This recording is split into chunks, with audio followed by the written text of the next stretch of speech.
Hello, welcome to 30 Minutes. I'm Rick Anthony. Local government may seem benign if you're not paying attention. However, the elected officials and those who aren't elected wield a lot of power and influence over the community they serve. One of the biggest responsibilities the Radnor Township Board of Commissioners has is preparing and managing a multi-million-dollar budget that affects virtually every resident in the township's 13.8 square miles. On the run-up to the budget, lots of negotiating goes on among the commissioners to do what they believe is best for their wards and for the township as a whole. My guest today, 6th Ward Commissioner Jake Abel, has some thoughts on what can be done to control spending and hold the line on taxes.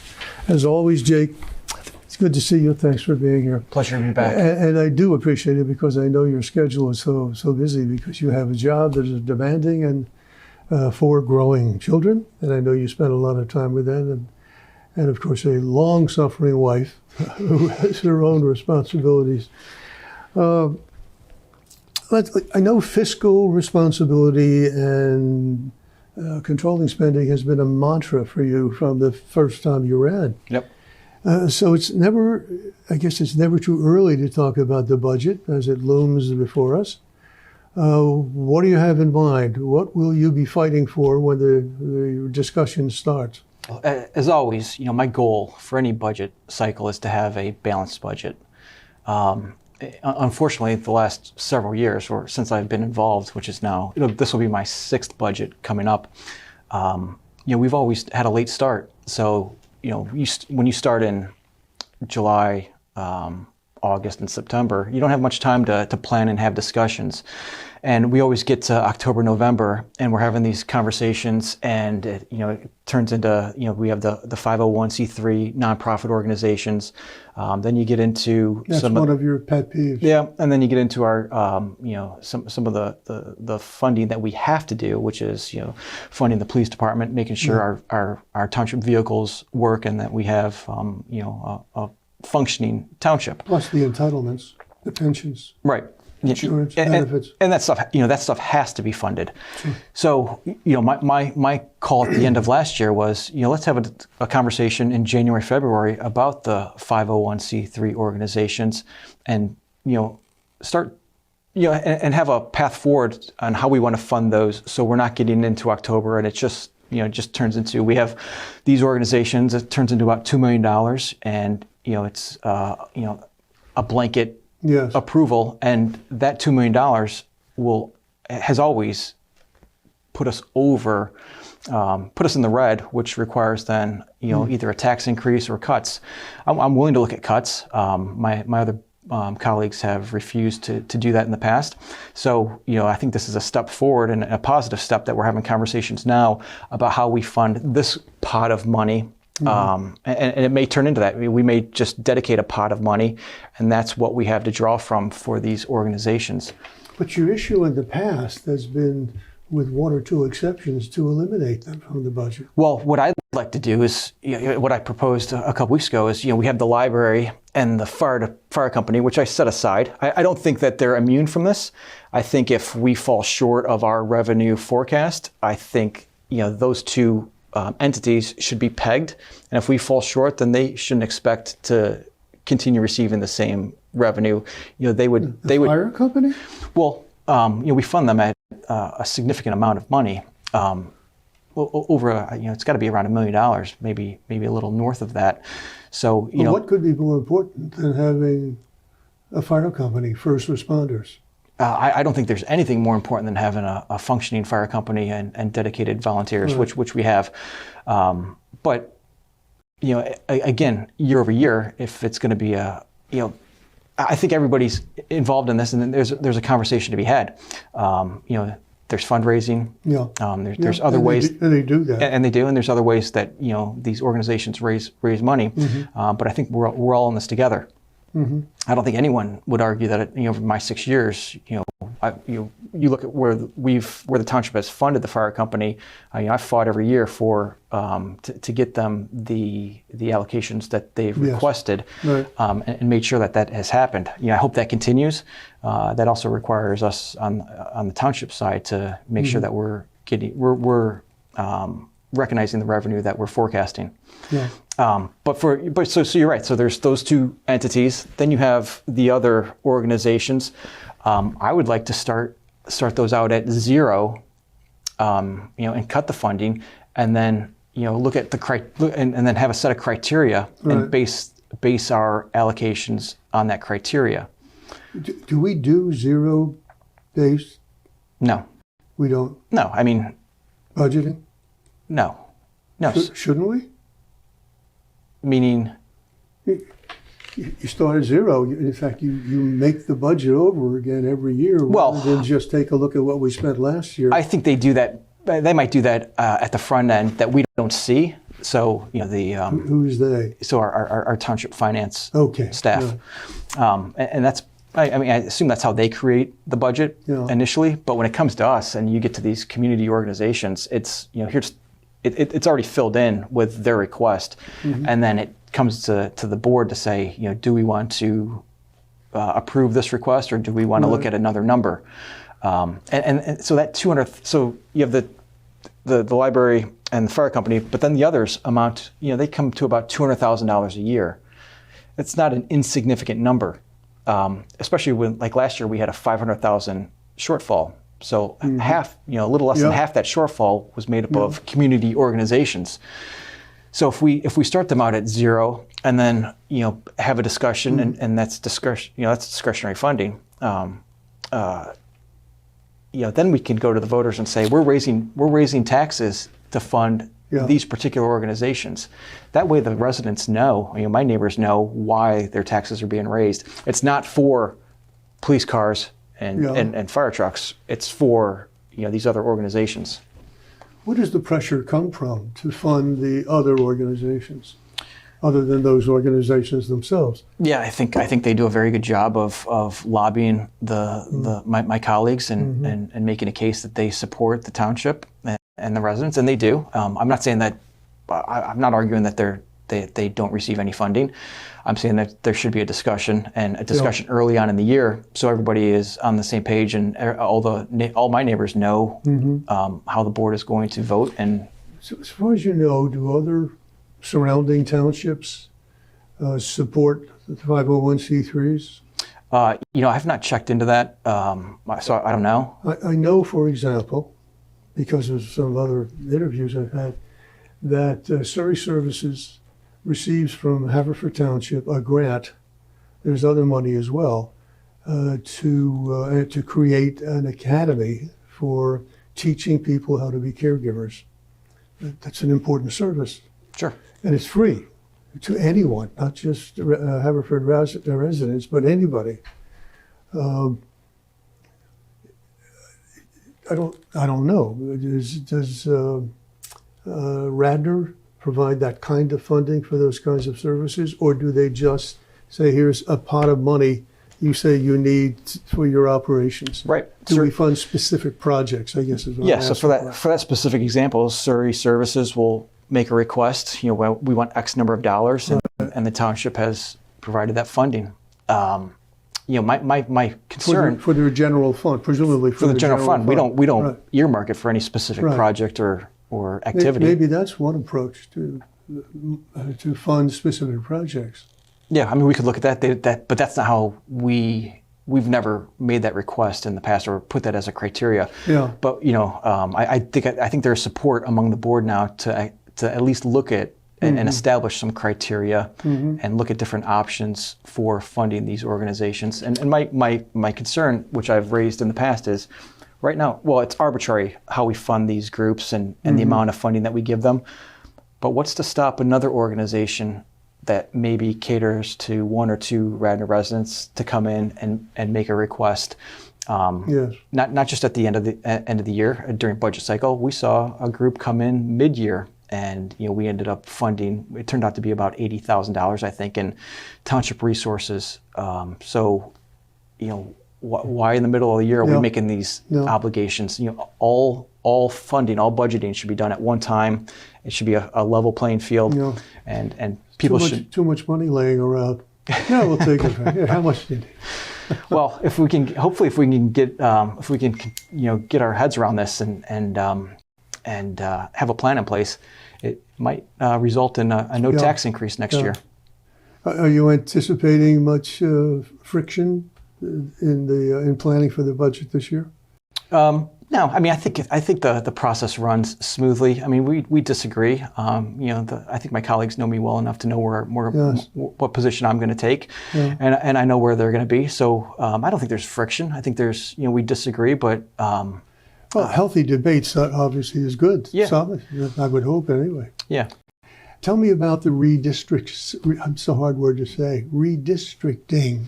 Well, that took place recently. Yeah. How does it affect your ward? Yeah, I wouldn't say it's redistricting. So we stay within, Radnor Township. We're still one entity. It's realignment of the ward. Okay. Realignment of the wards is probably a better way to describe it.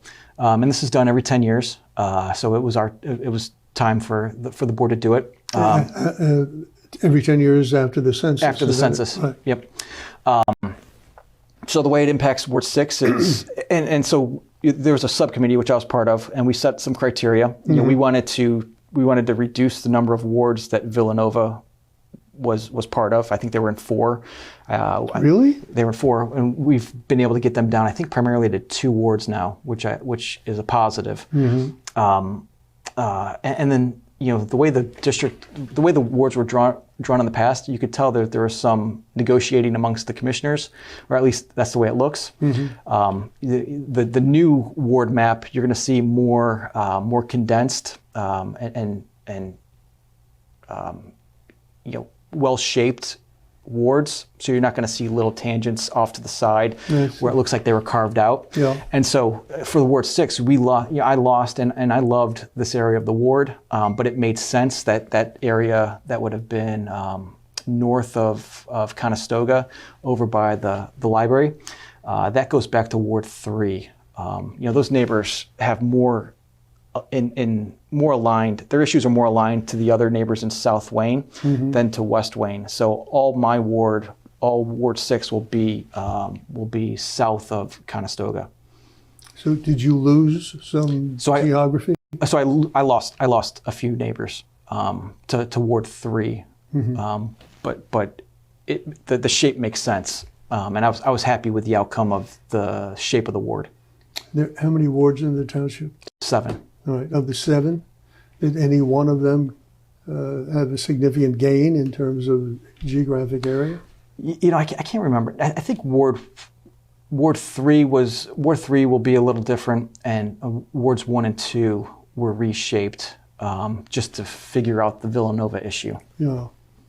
But we're all within margin based on the criteria set by. What's the advantage with Villanova, which I know is a huge entity for the township, to bring it down to 2 wards instead of 4? Well, I think it was more confusion on Villanova on Villanova's behalf. So if you're a student there and you live in a dorm freshman year and then you move to another dorm sophomore, junior year, or off campus, you could be changing voting sites 1, 2, or 3 times during your college career, and does that promote more voting or less voting? So I think the way that it's done, I think we might see higher turnouts amongst the Villanova students.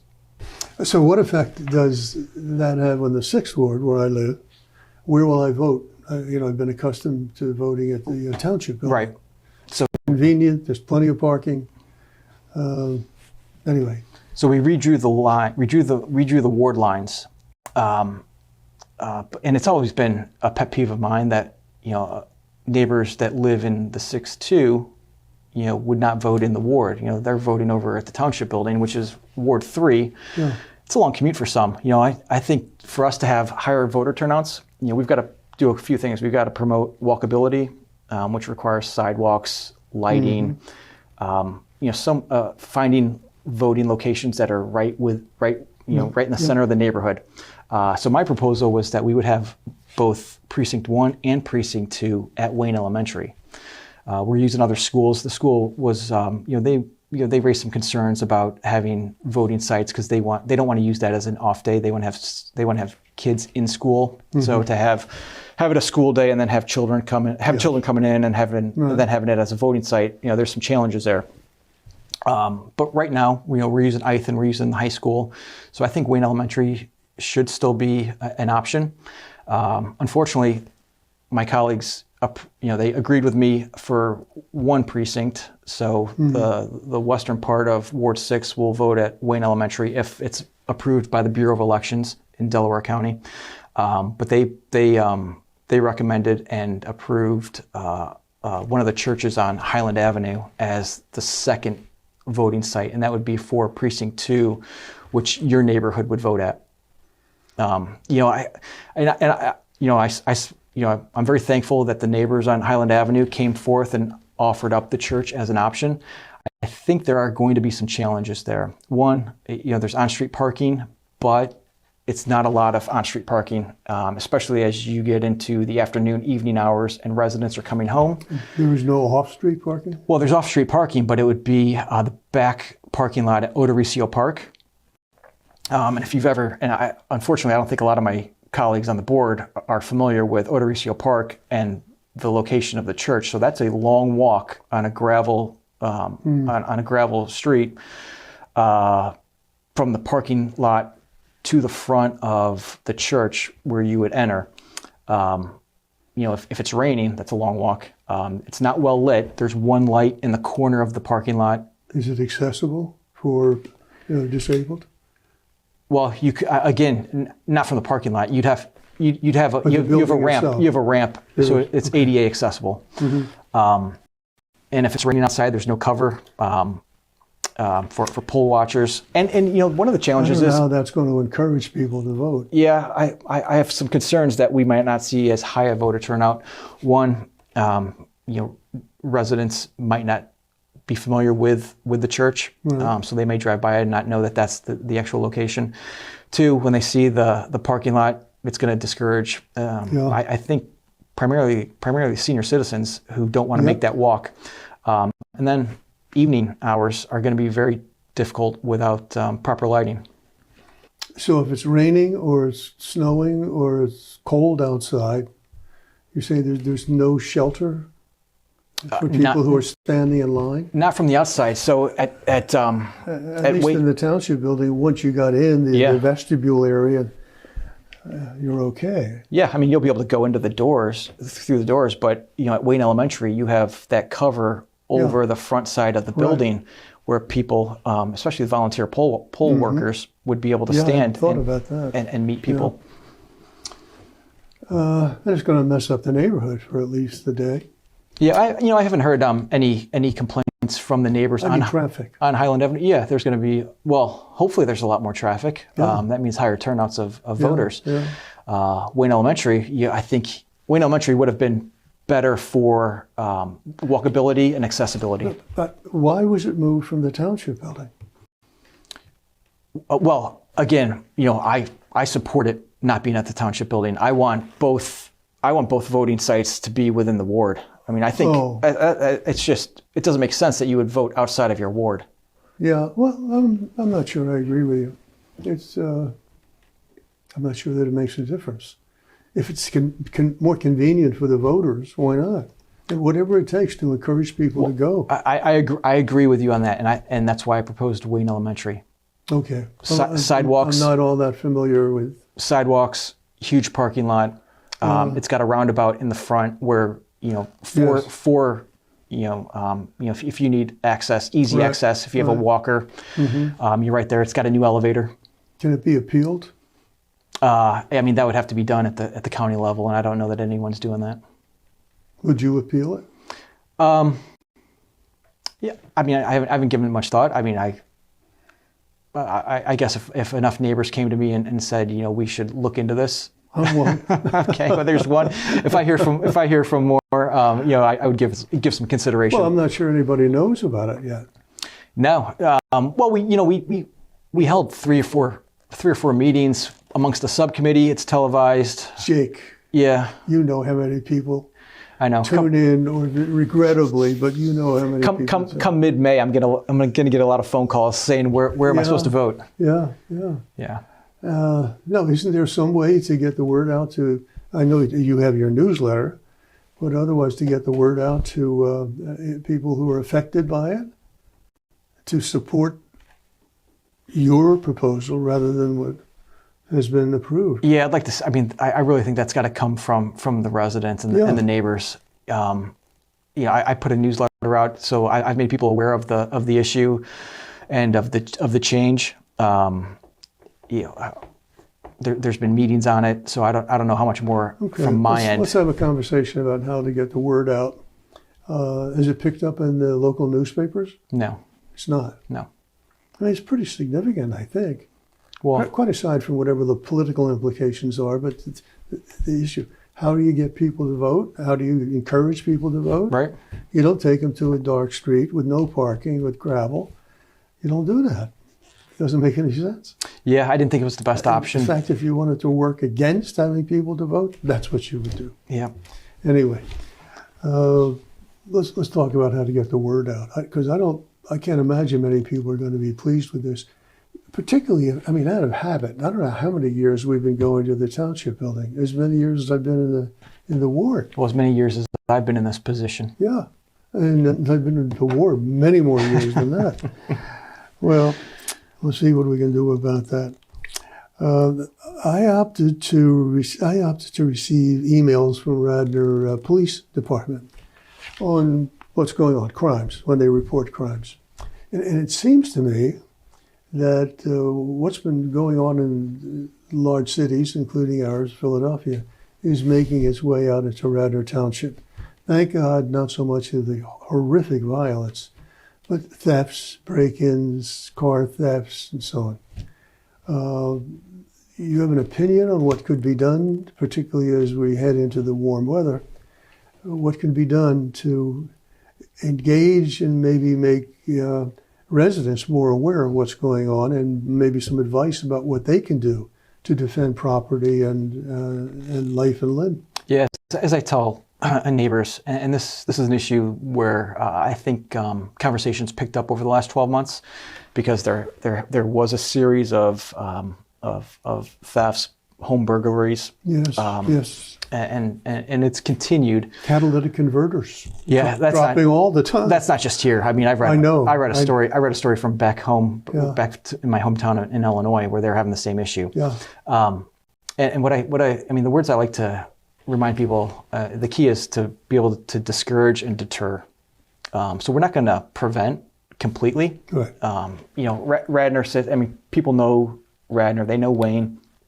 And they're going to come here if they have the intent, they're still going to come here. We have easy access to 476 to 202. So there's easy modes to get out of the township. And back then there was opposition to the Blue Route for exactly that reason. Easy access from the city to get in and get out quickly. Yep. And that persists today.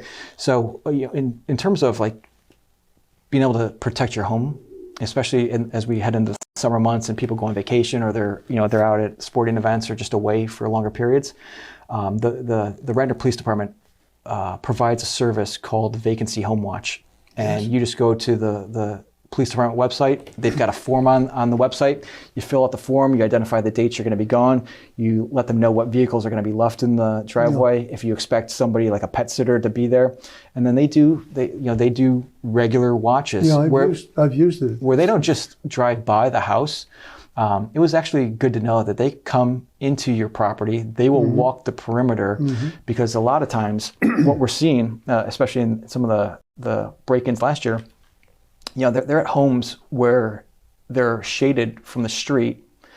Yes. And then, so if you go to the back side of the home and you have either a large window, you have an egress window, or you have an easily accessible balcony, which most people don't put an alarm on their balcony window. Those are easier ways to enter a home and that are hidden from the street view. So it's great to know that the Radnor Police are making that perimeter search to make sure all those windows are intact. And does the police department still have that program where citizens can go through a program and then? Yep, we just kicked off I think within the last week or two. What's it called? Citizens something or other. Yeah, I can't. But you actually ride with the police? Yep. Well, it's not just ride with the police. They take the residents. So the course just kicked off within the last couple of weeks, and it's it's a program where they're doing, I can't remember if it's 8 or 10 weeks, and it's regular meetings, and then they get to see all aspects of the police department and how they operate, and then they're part of the, then when they graduate, then they go back to their neighborhoods. They're talking to their neighbors about what they've learned, and that's how word spreads. And aren't they also on patrols? They do go out on patrols, Yeah.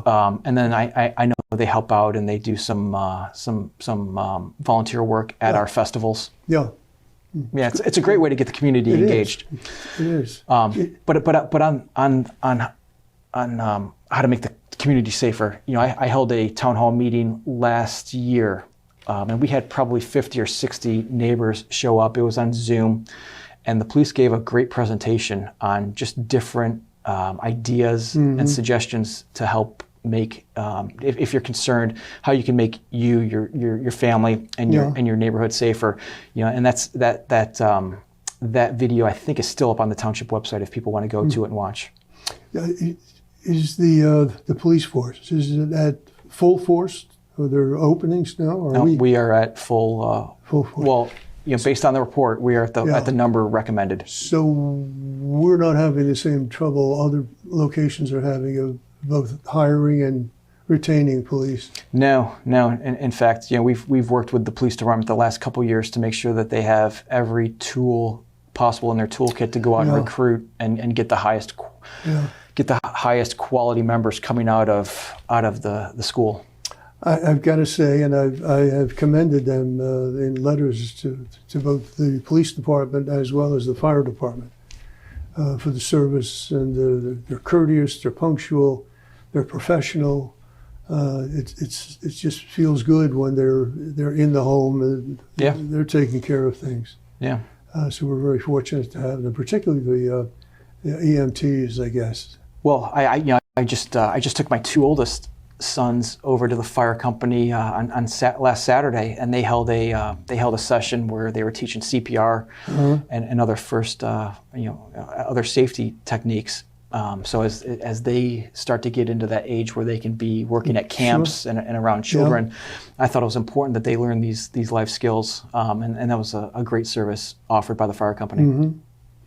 I know you've been beating the drum. You always beat the drum about our parks because they're important to the community. Are you satisfied that we continue to make progress in maintaining and improving our parks? Yeah, and I have the great fortune to live next door to one of our parks, Ward 6. We have the most parks of any ward in the township. I think we have 7. So I'm always either with the boys out playing sports at one of the parks, or just walking by with the dogs, or visiting and talking with neighbors. And I couldn't be happier with the way our parks look, especially coming off the winter months. And we haven't even started the spring cleaning season, but they were out this morning and they were taking down some of the trees that were marked for removal. I see that we've planted several new trees at Odoricio and Ditmar. So I think our parks look great. It's got to be a big budget item, maintaining our parks. Yeah. I mean, and we've looked at different options, and it might be worth another discussion at another one of these. One possibility is outsourcing, I guess, and maintenance. Yeah, I don't know that we want to outsource. No, I'm not suggesting we would, but you said we should explore all options. We should. One of the things I've talked to the township manager and brought up during budget season is, right now we've got 3-4 people on a trash truck. I see, because I live on the edge, so I see Easttown come through, and they've got one person driving, and then they've got the arm in front that catches the garbage can and raises it. So as people retire, I'm not saying we cut anything, our public works department, but I think there's an idea of spreading those resources around, putting, and maybe do we get a tree service crew? But there's some capital investment there where you'd have to get new trucks. I think it's healthy to continue to look at all options, but as you said, not necessarily make the changes, but at least be aware that there could be other ways to do it. Yeah. And someday it may be necessary. Yep. Anyway, as always, thank you very much for being here. And again, thanks for having me. Thank you for your service. Really appreciate it. My guest today has been Jake Abel, 6th Ward Commissioner in Radnor Township. Until next time, this is 30 Minutes. I'm Rick Anthony. Take very good care of yourselves.